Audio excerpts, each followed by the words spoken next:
Hello students, welcome to my channel. This is Roshan sir, maths 8 class students Telugu और मूर्खुलु फूल्स।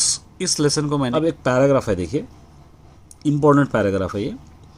क्रिंदी పేరాను చదవండి, ప్రశ్నలకు జవాబు రాయండి। पैराग्राफ आपको पढ़ना है और क्वेश्चंस के आंसर्स आपको लिखना है। देखिए, నువ్వు तुम అన్నాడు రాజు రెండవ వాడిని। कहा है बादशाह दूसरे से। राजा, నేను గడ్డి మోపు మోస్తుంటే పట్టుకొచ్చారు। आए बादशाह, मैं कुछ नहीं किया, सिर्फ घास का घट्टा ढो रहा था तो मुझको ये पकड़ के लेकर आए। कहा, అవును ప్రభు। हाँ बादशाह, गड्डी మోపు మోస్తూ తన బక్క చిక్కిన గుర్రంపై వస్తున్నాడు। उस घास के घट्टे को लेकर अपने दुबले पतले से घोड़े पे आ रहा था। गड्डी మోపు గుర్రంపై పెట్టవచ్చు కదా అంటే, इस घास के घट्टे को तुम अपने घोड़े पे रख सकते हैं ना। मैं इस तरह कहा तो नन्नु गड्डी మోపును इधर ही मोयलेरू, मुझे और मेरे घास के घट्टे को ये गधा ये घोड़ा उठा नहीं सकता क्योंकि दुबला पतला है। కాబట్టి నేను మోస్తున్నాను, इसलिए मैं सर पर रख ले हूँ। నన్ను గుర్రం మోస్తున్నది అంటున్నాడు मंत्री, माने मैं मेरे सर पर घास का घट्टा है तो घास के घट्टे को मैं उठा लिया और मुझको घोड़ा उठा लिया। इस तरह बोलकर उन्हें जवाब दिया। अब इसके आंसर्स यहाँ पे मैंने ऑलरेडी कर दिया है। देखिए, गड्डी మోపు ఎవరు మోస్తున్నారు, घास का घट्टा किसके सर पर था, दूसरे రెండవవాడు। గుర్రం ఎట్లా ఉంది, घोड़ा कैसा था, दुबला पतला बक्का चिक्की। गुर्रम ఎవరిని మోస్తుంది, घोड़ा किसको ढो रहा है, రెండవవాడిని दूसरे शख्स को, और రెండవవాడిని गड्डी మోపు दूसरे शख्स के घास के घट्टे को। పేరాలో రాజు పలికిన మాటలు ఏవి। इस पैराग्राफ में बादशाह कहे हुए बाता कौन से है, నువ్వు तुम। मंत्री రెండో మూర్ఖునితో పలికిన మాటలు రాయండి। दूसरे फूल से जो मंत्री जो वजीर कहा वो क्या क्या बातें हैं। गड्डी మోపు గుర్రంపై పెట్టవచ్చు కదా, घास के घट्टे को तुम अपने घोड़े पे रख सकते ना, बोले तो नहीं रखा। ये आपको करना, ठीक है। उसके बाद ये देखिए, మూర్ఖులు అని ఎవరిని అంటారు, ఫూల్స్ किसे कहते हैं। మూర్ఖులు అంటే తెలివి తక్కువ వారు। ఫూల్స్ का मतलब कम अक्ल लोग। వారు ఏ పని చేసినా దానికి విరుద్ధంగా చేస్తారు। वो लोग कोई भी काम करो बिल्कुल अपोजिट करते हैं। उदाहरण का एग्जाम्पल, ఏ కొమ్మపై కూర్చొని ఉన్న అదే కొమ్మ నరకడం, जो डाली पे बैठे हैं वही डाली कतर देना। उसके बाद नेक्स्ट, సమయం వృధా ఎందుకు చేయకూడదు, वक्त बर्बाद क्यों नहीं करना चाहिए। అనుకొని లేదా అనవసరాల వాటికి సాధించడానికి సమయం వృధా చేయకూడదు। माने चाह कर भी या बेकार चीज़ों के पीछे हासिल करने के लिए पीछे पड़कर अपना वक्त बर्बाद नहीं करना चाहिए। ఎన్నో ముఖ్యమైన పనులు వదిలి వాటి కొరకు తమ సమయాన్ని వృధా చేసుకోవద్దు। बहुत सारे इंपॉर्टेंट काम छोड़कर बेकार का कामों के लिए अपना वक्त बर्बाद नहीं करना है। समय చాలా విలువైనది, वक्त बहुत ही इंपॉर्टेंट है। ये भी एक इंपॉर्टेंट आंसर है, बहुत इंपॉर्टेंट आंसर है। देखिए, కథలో मंत्री చేసింది సరైన పనినా ఎందుకు। जो फूल्स लेसन हम लोग पढ़े, उस लेसन में जो वजीर मंत्री जो करा है वो सही है क्या, क्यों। देखिए यहाँ पे, ఎన్నో ముఖ్యమైన పనులు విడిచిపెట్టి మూర్ఖులను ఏరి తీసుకొని రమ్మనడం మూర్ఖత్వమే కదా।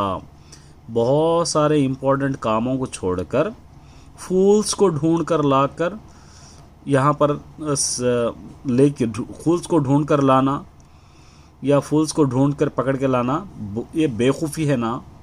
महाराजा ने मंत्री अनुड़ा है, बादशाह बोलकर मंत्री कहा है। सरे ठीक है, సరి है ये सरी అయిన సలహాలు ఇవ్వాల్సిన మంత్రి నేనే, अच्छे एडवाइसेस देने वाला वजीर मैं ही हूँ।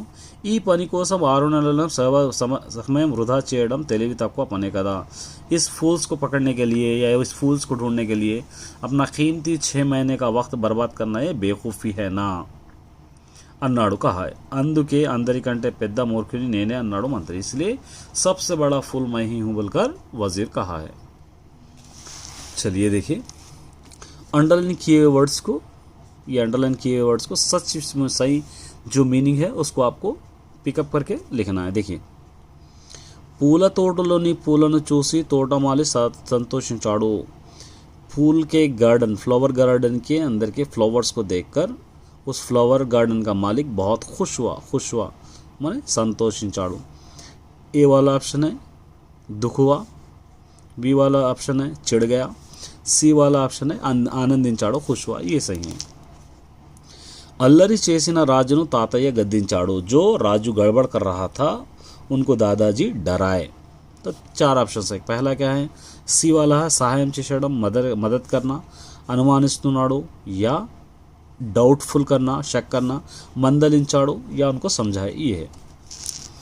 నీటిని వృధా చేయకుండా పొదుపుగా వాడాలి. पानी को वेस्ट किए बना कम इस्तेमाल करना. वृथा माने वेस्ट, तो दोबारा हम माने दोबारा, तక్కువ कम, ఎక్కువ ज़्यादा, తక్కువ बोलकर यहाँ पर हम लिख सकते हैं. తప్పు చేయని వారు నిర్భయంగా ఉంటారు. जो गलती नहीं करते वो लोग निडर होते हैं. निडर, इसका तीन ऑप्शन दिया. भयम लेकुंडा, डर नहीं रहे जैसा. भयम तो डर से, आनंदम तो खुशी से. तो ये यहाँ पर ये आ जाता. ठीक है. उसके बाद यहाँ पे देखिए राइट रॉन्ग है. जिसको अच्छा आपको सही लगता है उसको राइट, जो गलत लगता है उसको रॉन्ग. వేకువ జామున లేవాలి. सुबह सुबह उठना चाहिए, नहीं उठना चाहिए, उठना चाहिए. Yes right. ఇతరుల వస్తువులను మనం వాడుకోవచ్చు. दूसरों की चीज़ों को हम यूज़ कर सकते हैं, बिल्कुल यूज़ नहीं कर सकते. परमिशन चाहिए हमको, परमिशन के बगैर हम यूज़ नहीं कर सकते. ఇతరులతో కలిసిమెలిసి ఉండాల్సిన అవసరం లేదు. दूसरों से मिलजुल के रहने की ज़रूरत नहीं है, ज़रूरत है इसलिए रॉन्ग है ये. ఇతరులకు చేతనైన సహాయం చేయాలి. दूसरों की मदद हम करना चाहिए. Yes right. निजायतीगा ఉండడం అలవర్చుకోవాలి. सचमुच रहना, सच्चाई से रहना हमको आदत बना लेना चाहिए, भी राइट है. Own sentences.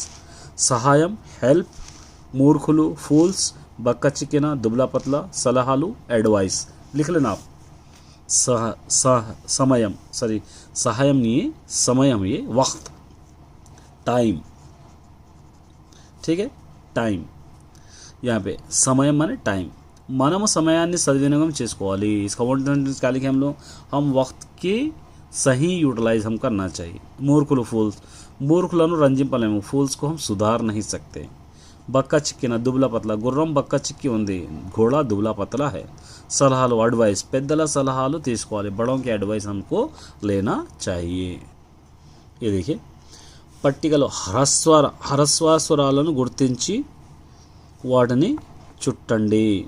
यहाँ पर ह्रस्व स्वराल, तो इसको ह्रस्व स्वराल किसको कहते हैं यहाँ पर आपको मिलता है. देखिए यहाँ पे इसके बारे में दिया है यहाँ पे.